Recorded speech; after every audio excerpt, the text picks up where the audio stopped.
Un résumé de cours sur les applications. Donc, soit donner deux ensembles, E et F, deux ensembles. R, une relation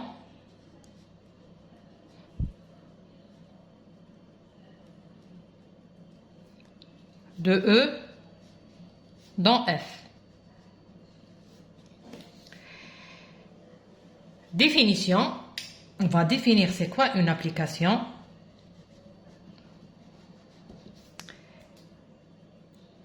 R, la relation R est une application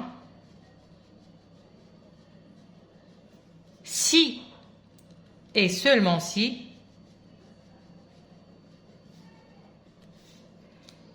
tout élément de l'ensemble de départ E est en relation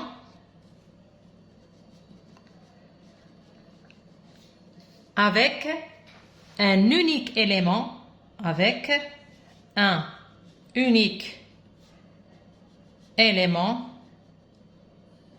de l'ensemble d'arrivée F. Je vais souligner le mot tout et unique. Des exemples sous forme de schéma. L'ensemble, donc deux ensembles E et F avec des éléments dedans. À cet élément, on associe celui-là. À cet élément, on associe la même image. On appelle les éléments de E des antécédents. Les éléments de F, c'est les images. Cet élément, on lui associe celui-là. Ça, c'est une application. Car à chaque élément de E, on associe un unique élément dans F. On va voir un autre exemple. E, F.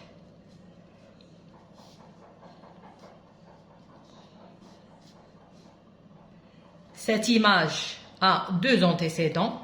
Cet élément a deux images. Ce n'est pas une application. Ce n'est pas une application. Pourquoi? Parce que à cet élément, on associe deux images. Encore un exemple.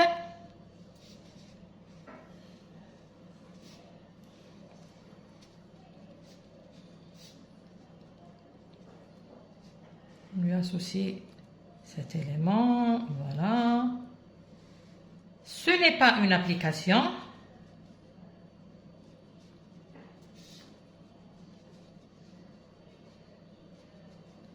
Pourquoi? Parce qu'il y a un élément ici qui n'a pas d'image. Il faut, si et seulement si tout élément, on peut avoir ici, par exemple, ici, un élément qui n'a pas d'antécédent, mais dans l'espace, dans l'ensemble d'arrivée. Mais pour l'ensemble de départ, il faut que tout élément a une image. Voilà. Donc ici, pourquoi? Parce qu'un antécédent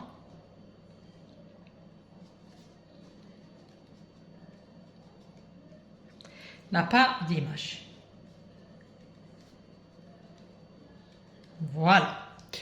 Donc, on passe à l'image directe et image réciproque d'une partie.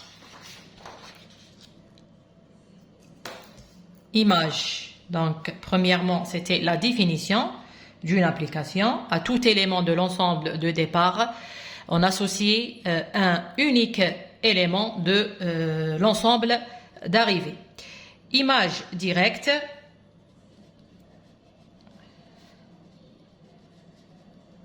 et image réciproque ou bien inverse d'une partie. Donc, soit donné une application F d'un ensemble E dans un ensemble F, A, une partie de E, et B, une partie de F. Définition.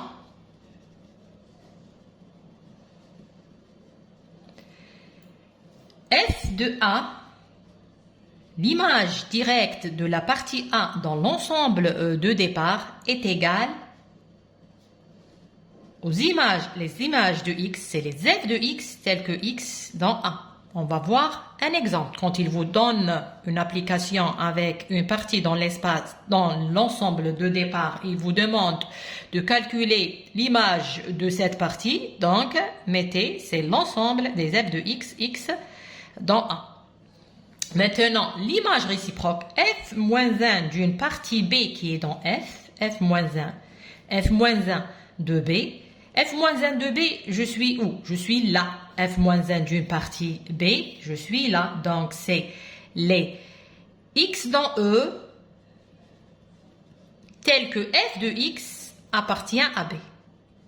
Donc, je répète, vous avez une application F d'un ensemble E dans un ensemble F.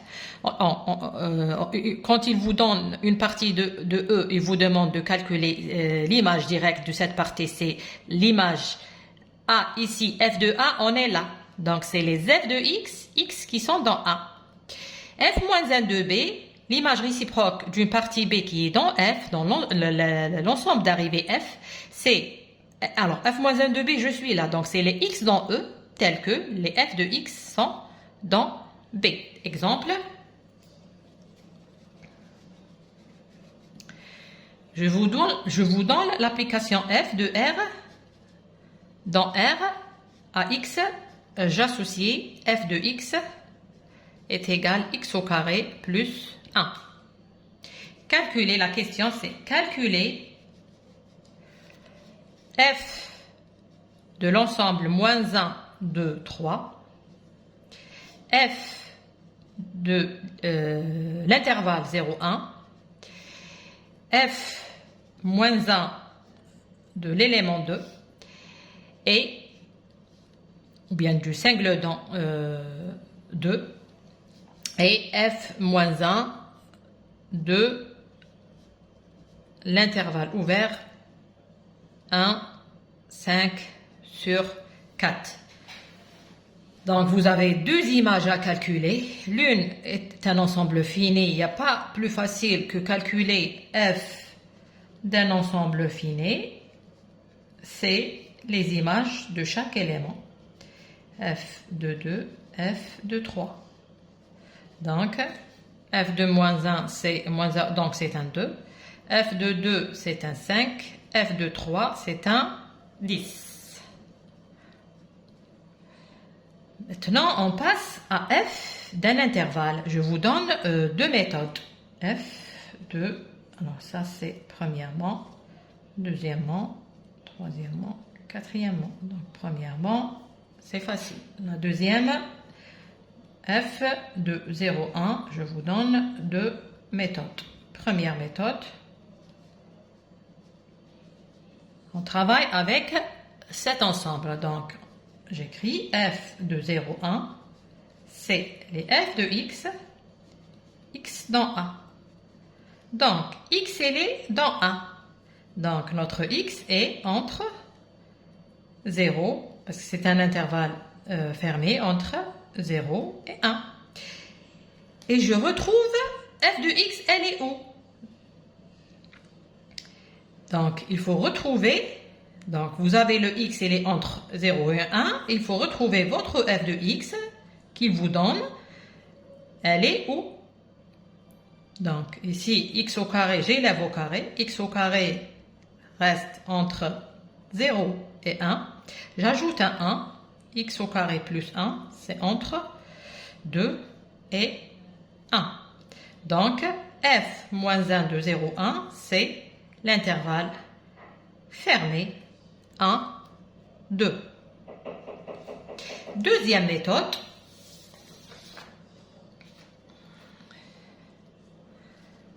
Deuxième méthode. Ma fonction f de x, ou bien mon application f de x est égale à x au carré plus 1. Je calcule la dérivée. F' de x, elle est égale à 2x. Elle est supérieure ou égale à 0 sur 0,1. Parce que x vous demande de calculer f de 0,1. Sur 0,1, cette dérivée, elle est supérieure ou égale 0. Donc, ça implique que f, c'est une application qui est croissante. Donc, f de 0,1 est égal à f de 0, f de 1. J'ai utilisé le fait qu'elle est croissante et continue. Pourquoi elle est continue? C'est une fonction continue parce que c'est un polynôme. Continue car c'est un polynôme. Donc, vous avez, quand vous calculez f d'un intervalle AB, si f continue croissante, alors f de AB est égal à f de A, f de B. Si f est continue décroissante, f de AB est égal à f de B, f de A. Voilà. Concernant la deuxième méthode. Alors, on passe au troisième calcul. Ils nous ont demandé f-1 de 2. f-1 de 2. Alors, je répète, f-1 d'une partie B, c'est les x dans le départ. Notre départ ici, c'est R. Donc, c'est les x dans R, tel que f de x appartient à B. B qui est égal à l'ensemble de. Donc, puisque c'est un ensemble qui contient un seul élément, donc f de x est égal à cet élément-là. Et je vais résoudre l'équation x au carré plus 1. C'est le contraire de l'image directe. Ici, vous avez votre f de x et vous retrouvez le x. X au carré plus 1 est égal à 2. Donc, x au carré est égal à 1, ça implique que x est égal à plus ou moins 1. Donc, f moins 1 de 2 est égal à moins 1, 1. On passe à la quatrième. Ils nous ont demandé f moins 1 de l'intervalle ouvert et fermé. Voilà. Toujours, j'applique, c'est quoi f moins 1 d'une partie B, c'est les x dans R tel que f de x appartient à B, qui est l'intervalle 1, 5 sur 4. Donc, notre application f, c'était x au carré plus 1, c'est entre supérieur strictement à 1 et inférieur ou égal à 5 sur 4, et il faut ici retrouver le x. Donc, x au carré et j'enlève le 1, donc 0 et 5 sur 4 moins 1, donc moins 4 sur 4, c'est 1 sur 4. Donc, x au carré est inférieur ou égal à 4. Donc ici, x au carré est inférieur ou égal à 1 sur 4. Ça donne x, il est entre moins 1 sur 2 et 1 sur 2. Et j'écris le résultat ici. C'est l'intervalle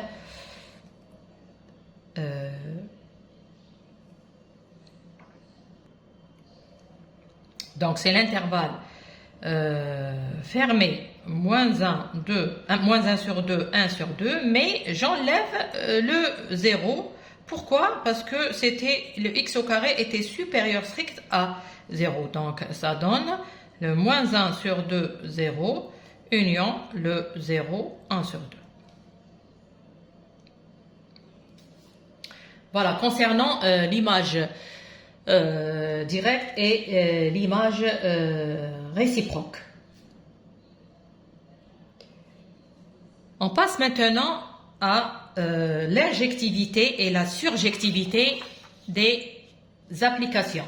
On commence par l'application injective. Donc, troisièmement, l'application injective.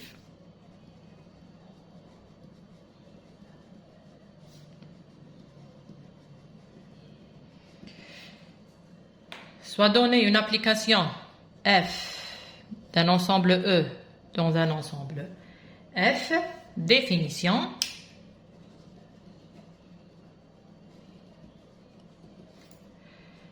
F est injective si et seulement si tout élément de F a au plus un antécédent dans E. F est injective si et seulement si équivalent à tout élément de F a au plus un antécédent dans E. On va voir des exemples par des schémas.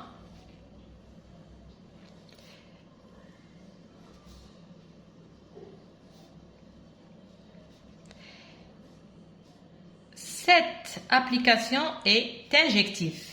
Pourquoi? Chaque élément de F, ça c'est le E, ça c'est le F, chaque élément de F a au plus un antécédent. Donc, soit un antécédent, soit il n'a pas d'antécédent, comme celui-là. Donc, ça c'est une application injective. Si je vous donne cette application de E dans F toujours,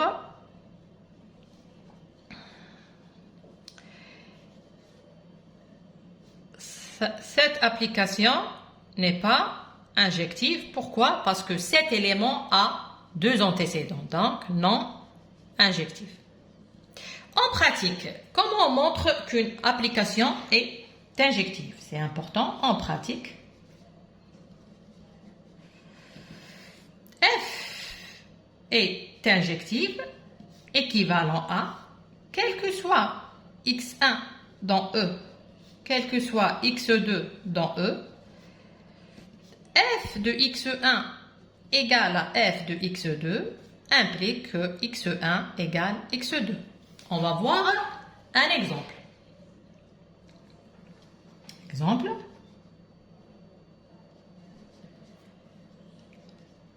F de R dans R à x, j'associe f de x est égal à x plus 1. Pour montrer que cette application est injective, d'abord, est-ce qu'elle est injective? On va voir. On commence par f de x1 égale à f de x2. Si on arrive à x1 égale à x2, ça veut dire que cette application est injective. Donc, f de x1 égale f de x2. Ça implique que x1 plus 1 égale à x2 plus 1. Ça implique que x1 égale x2. Donc, f est injective. Encore un exemple. Si je vous donne l'application de R dans R à X, j'associe f de X est égal à X au carré. Cette application, est-ce qu'elle est injective? Donc, vous pouvez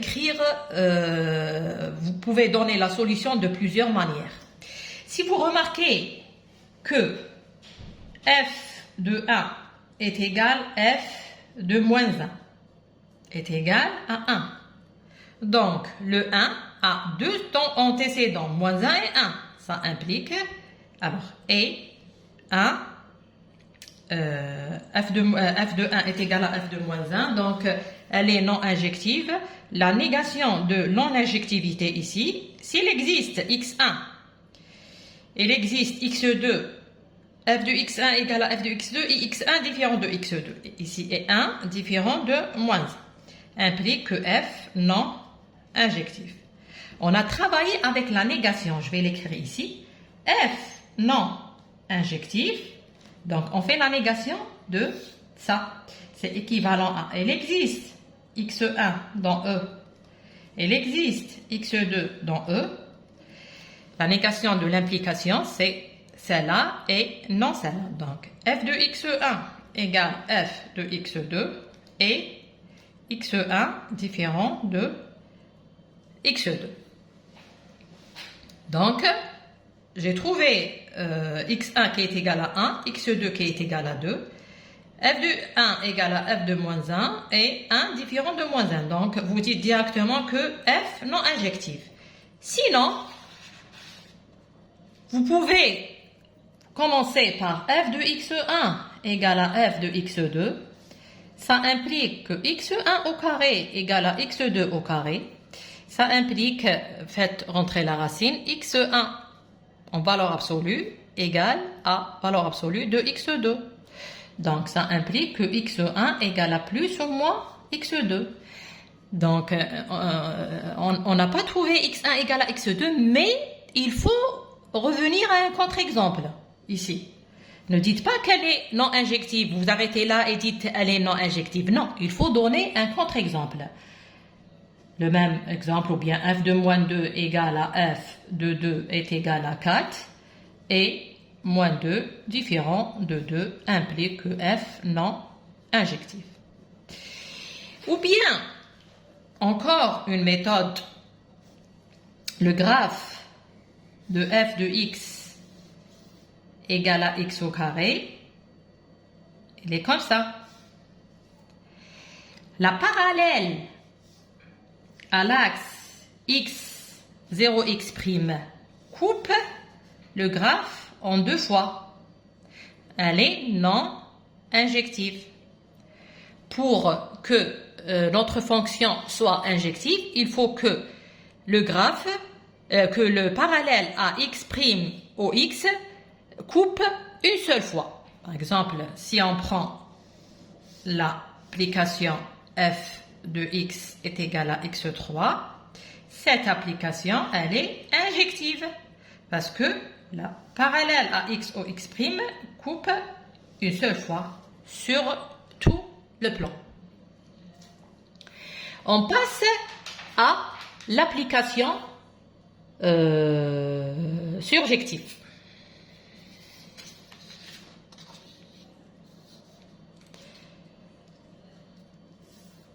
Donc, quatrièmement, application surjective. Soit donner toujours une application f de E dans f, définition de la surjectivité, définition. F est surjectif si et seulement si tout élément de f a au moins un antécédent.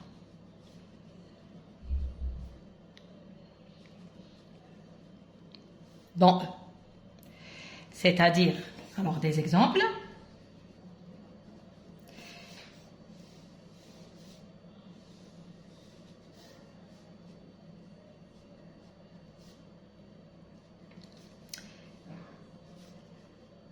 Cette application, elle est surjective. Parce que tout élément, ici le E, ici le F, elle est surjective. Tout élément de F a au moins un antécédent. Un autre exemple.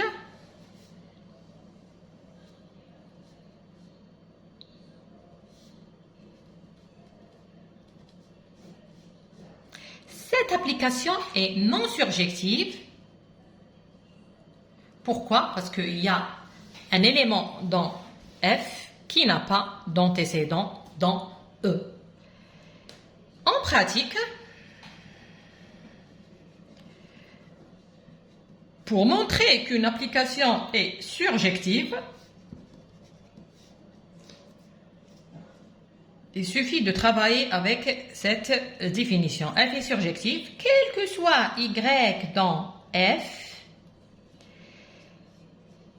quel que soit Y dans l'ensemble d'arrivées F, il existe X dans E, tel que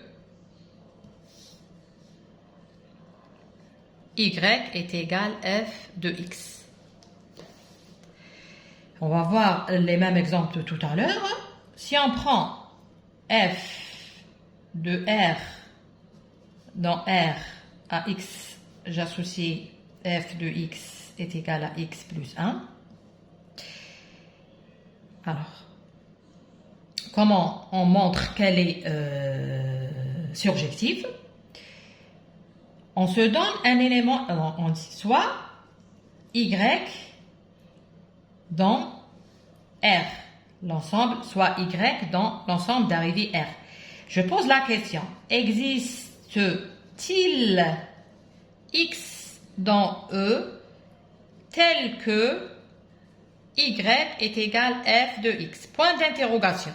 Donc, je prends un élément quelconque dans R. Si je trouve qu'il a un antécédent, au moins il a un antécédent. Il peut avoir 2, 3 antécédents, comme cet exemple. L'essentiel, il a un antécédent. Alors, si on trouve qu'il y a un X antécédent de n'importe quel élément Y dans l'arrivée, alors cette application est surjective. Alors, à la ligne, j'écris Y est égal à F de X. Ça implique que Y est égal à X plus 1.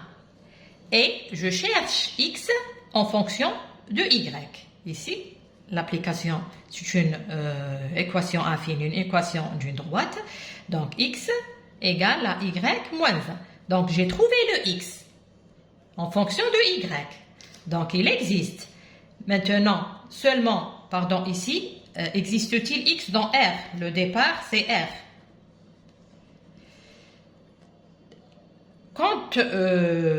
Donc, il faut faire sortir le X en fonction de Y. Après, vous vérifiez. S'il appartient, s'il est bien défini, bien sûr, ici, c'est une équation affine, il est bien défini.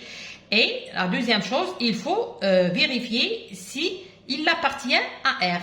Donc, il est clair que c'est un élément de R. Donc, cette application implique que F est surjective. L'autre exemple, c'était F de X égale à X au carré.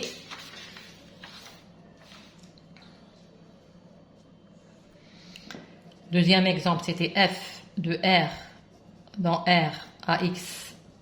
J'associe F de X égale à X au carré. Est-ce que cette application est surjective? Donc, toujours, soit Y appartient à R l'arrivée. Existe-t-il X dans R le départ tel que Y est égal F de X? Point d'interrogation. Est-ce qu'il y a pour tout Y dans l'arrivée, est-ce que je peux trouver un antécédent? Si je trouve un antécédent, donc, elle est surjective. Si je ne trouve pas l'antécédent, donc, elle est non surjective. Donc, toujours à la ligne, vous mettez Y est égal à F de X. Ça implique que Y est égal à X au carré. Et toujours, je vous ai dit, il faut faire sortir le X en fonction de Y. Implique que X est égal, valeur absolue de X est égale à la racine de Y. Implique que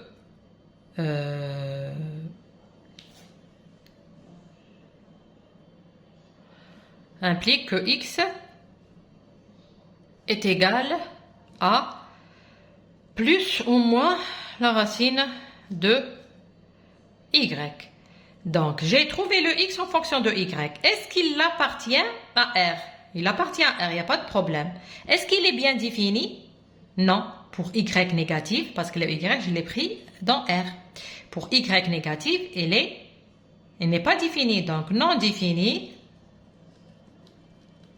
pour Y est négatif, Y inférieur à 0. Donc, implique que F non surjectif. Vous pouvez aussi résoudre ce problème avec la négation. Donc, si je trouve un élément ici, avec un contre-exemple, si je trouve un élément ici qui n'a pas d'antécédent, par exemple, moins 1. Moins 1 n'a pas d'antécédent dans R. Donc, vous mettez directement le contre-exemple. Pour Y est égal à moins 1 dans l'espace, dans l'ensemble d'arrivée R. Est-ce qu'il existe? Alors, existe-t-il X dans le départ R tel que X au carré est égal à moins 1? Est-ce que vous pouvez trouver X réel tel que X au carré est égal à moins 1? Non. X au carré est tout le temps positif. N'a pas de solution. Cette équation n'a pas de solution. Donc, moins 1 n'a pas d'antécédent.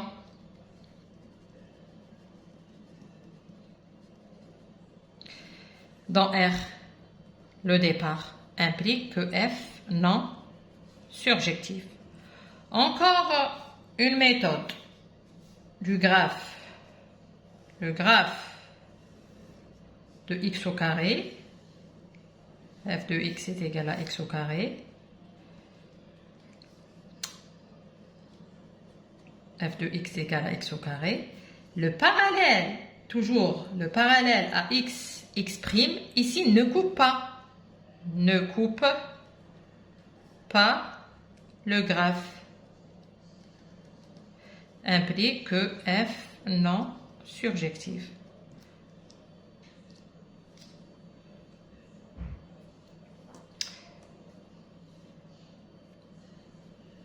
Voilà, donc, quand l'application est injective et surjective, on dit que l'application est bijective. Donc,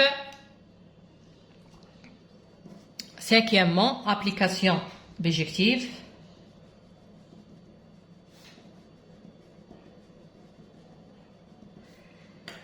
F est bijective si et seulement si elle est injective et surjective à la fois. F est bijective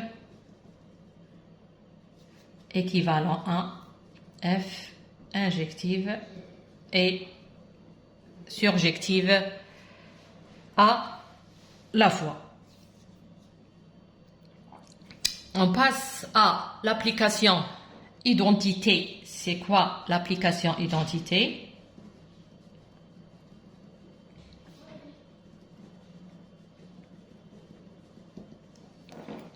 Notez identité de E. C'est l'application de E dans E. À chaque élément X, on lui associe lui-même. Identité de X est égale à X.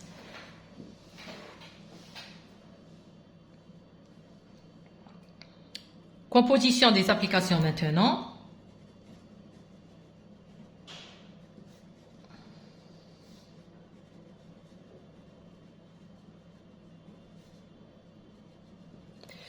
Soit donner deux applications F et G, F de E dans F, et j'ai une application de F dans G. On peut parler de G en F. G en F. Pourquoi? Parce que l'application F, le départ c'est E dans F et G, c'est l'arrivée de F devient départ pour G. Donc ici, on peut parler de G en F. G en F de X est égal à G de F de X. Exercice. Petit exercice.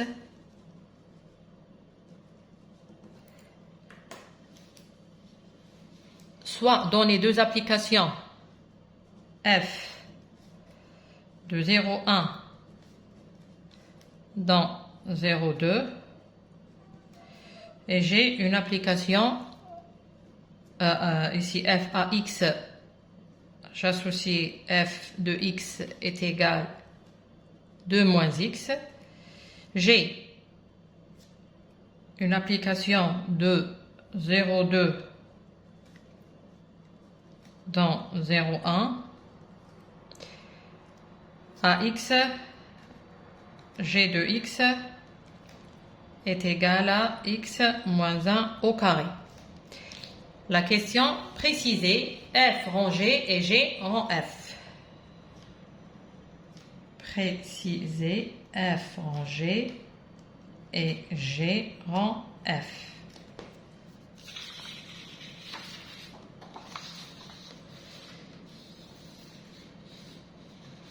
Voilà l'exercice. Alors,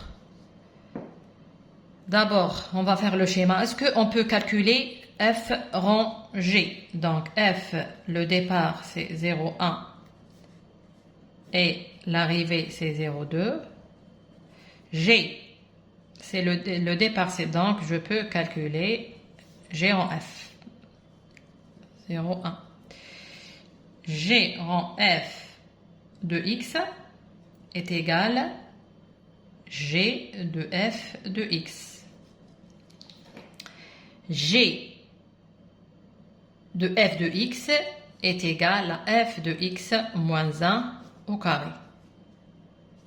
G d'un élément est égal à l'élément moins 1 au carré. Voilà, je remplace f de x par sa valeur, c'est 2 moins x moins 1 au carré est égal à 1 moins x au carré.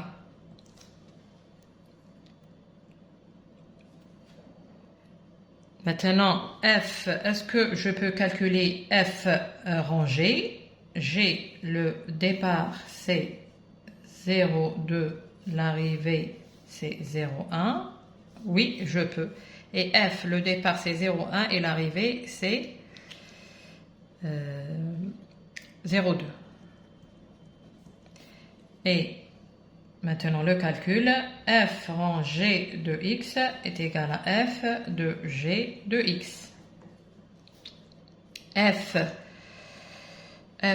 de g de x est égal à 2 moins g de x. Donc c'est égal à 2 moins, alors g de x c'est x moins 1 au carré et vous faites le calcul. Donc 2 moins x au carré moins 2x plus 1, donc c'est égal à moins x au carré plus 2x et plus 1.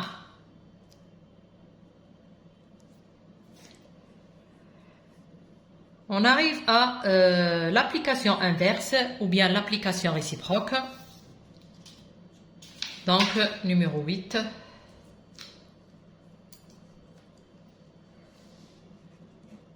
Dernier titre, application inverse ou bien la réciproque. Et on va voir un exemple. Donc, si f de E dans f est bijective, alors il existe une application G. Il existe une application G telle que f rang G est égal à G rang F est égal à l'identité de E. notation. G est noté, c'est F moins 1. Donc, pour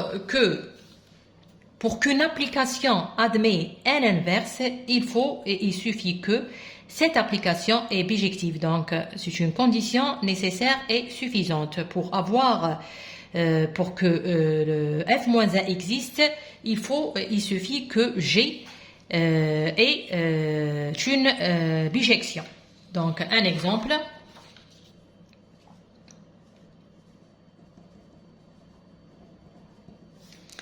L'exemple de tout à l'heure, f de R dans R, on a trouvé que cette application est injective et surjective. Donc f, elle est bijective. F, bijective, implique que f-1 existe. Comment on trouve f-1? Donc, on met y est égal à f de x. Ça implique que y est égal à x plus 1 et on fait, comme on a fait avec la surjection, on va faire sortir le x en fonction de y. Et celle-là, c'est l'application réciproque. Donc, vous écrivez f-1 de y est égal à y moins 1 et l'application réciproque. Mais vous donnez le résultat en fonction de x. On a l'habitude de travailler avec x, vous donnez le résultat. C'est juste si vous donnez le résultat avec y, c'est juste. Mais je préfère le donner avec x. f-1 de x est égal à x moins 1 et l'application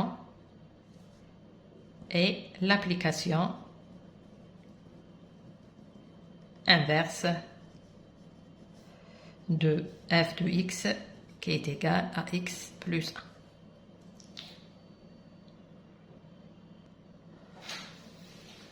Voilà un résumé très simple. Donc, je vais conclure par un exercice aussi très simple. Donc, exercice. Soit donné la fonction f de R dans R à x, j'associe f de x est égal à 1 sur 1 plus x au carré. Les questions, alors, première question, calculer f de l'intervalle 0, 1, f moins 1 de l'intervalle moins 1, 0. Deuxième question, f est-elle injective? Est-elle surjective? Troisième question, comment on change le départ et l'arrivée? Comment bien changer le départ et l'arrivée pour avoir f bijective? Donc, d'après la troisième question, ici, il est clair, soit elle n'est pas injective, soit elle n'est pas surjective, hein, parce que il vous demande de changer le départ et l'arrivée. Alors, la solution.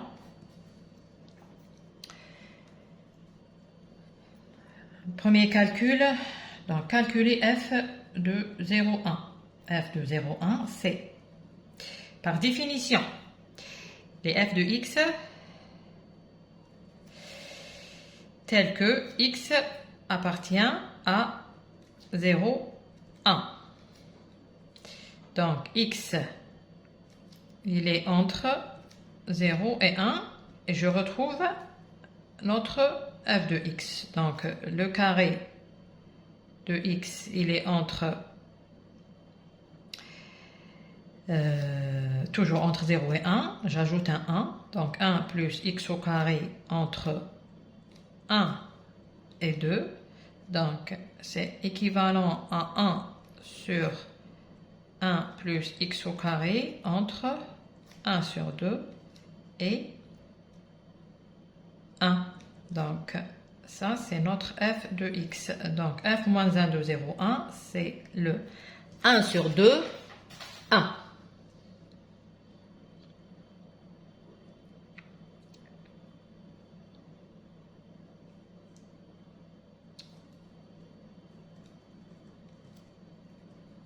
Voilà. Deuxième question. F moins 1 de F. Calculer F moins 1.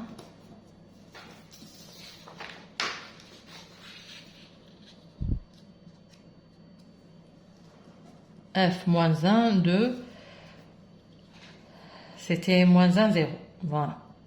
Donc, c'est, alors, F moins 1 d'une partie B, c'est les X dans E. Notre E ici, c'est un R, tel que F de X appartient à la partie B qui est l'intervalle fermé 0, 1.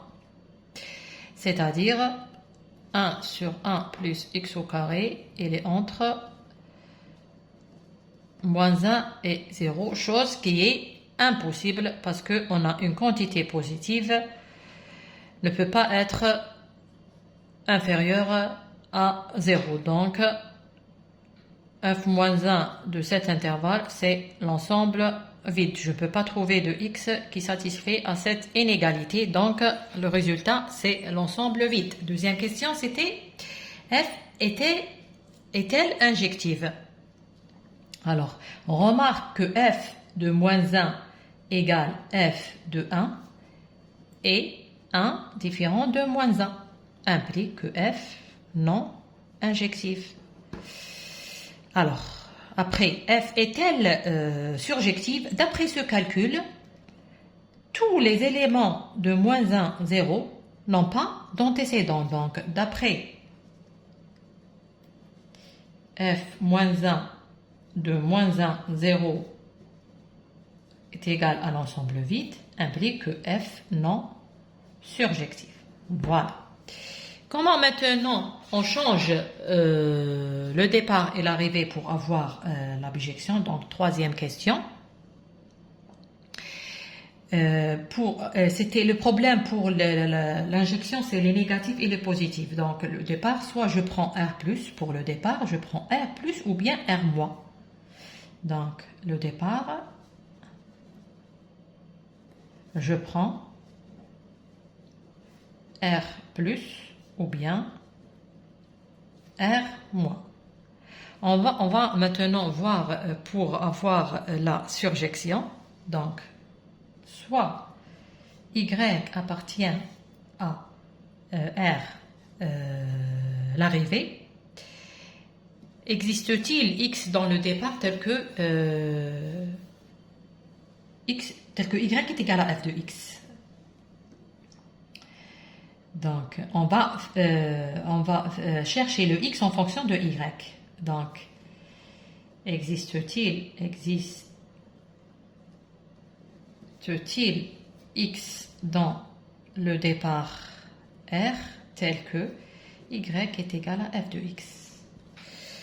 Donc, Y était à la ligne, toujours Y est égal à F de X, ça implique que Y est égal à 1 sur 1 plus X au carré, et je vais faire sortir le X en fonction de Y. Donc ici, ça implique que Y plus YX au carré, ça fois ça est égal à 1.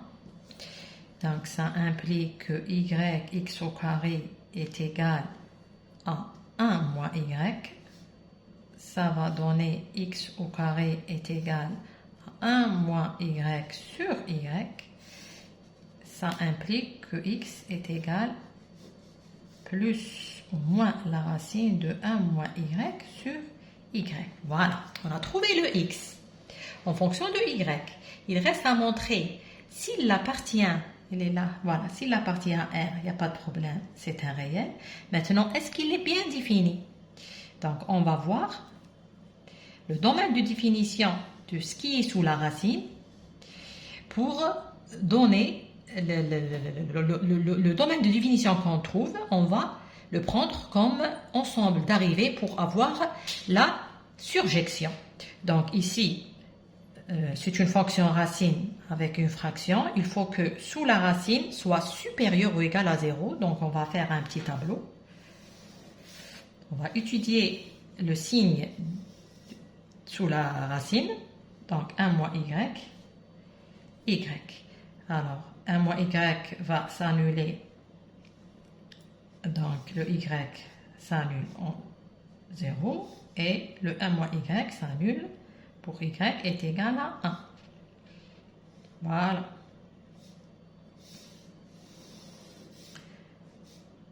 On va voir quand le produit est supérieur ou égal à 0 et bien sûr le y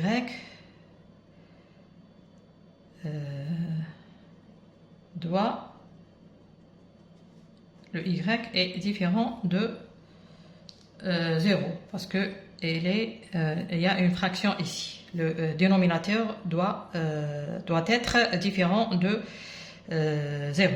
Donc le signe ici 1 moins y pour c'est négatif ici, positif ici. Donc 1 moins y est supérieur à 0 implique que y est inférieur à 1. Donc c'est positif là. Voilà. Négative là. Le y il est négatif ici, positif. Voilà. Le produit négatif, positif. Donc elle est bien définie. Si et seulement si y appartient à l'intervalle 0 ouvert, 1 fermé. Donc, pour que f soit une bijection, il faut que prendre le départ soit R plus, soit R moins et l'arrivée, l'ensemble, bien l'intervalle 0 ouvert, 1 fermé. Maintenant, la formule de notre application AX f moins 1 de x, f moins 1 ici, pardon, ici c'est f. Maintenant, s'il vous demande de donner, alors ici, f de x, pour que f soit bijective, on prend le départ r plus et l'arrivée 0,1, voilà, f de x, c'est notre fonction 1 sur 1 plus x au carré. Maintenant, s'il vous demande de donner la formule de f moins 1, puisque f est bijective, donc, encore une question, quatrième question, donner la formule de f moins 1. Alors, puisque f est bijective, implique que f moins 1 existe. Et f moins 1, alors, le départ ici devient, le départ devient l'arrivée et l'arrivée devient départ. Donc, c'est f moins 1 de 0,1 à r plus ax f moins 1 de x est égal, alors ici, prenez ce que vous avez trouvé, le x en fonction de y, donc plus ou moins la racine, puisqu'on est dans R+, donc on va prendre seulement plus, la racine de, c'était quoi? C'était 1 moins x sur x. Voilà, dans le cas où il vous demande de trouver la formule de f moins 1.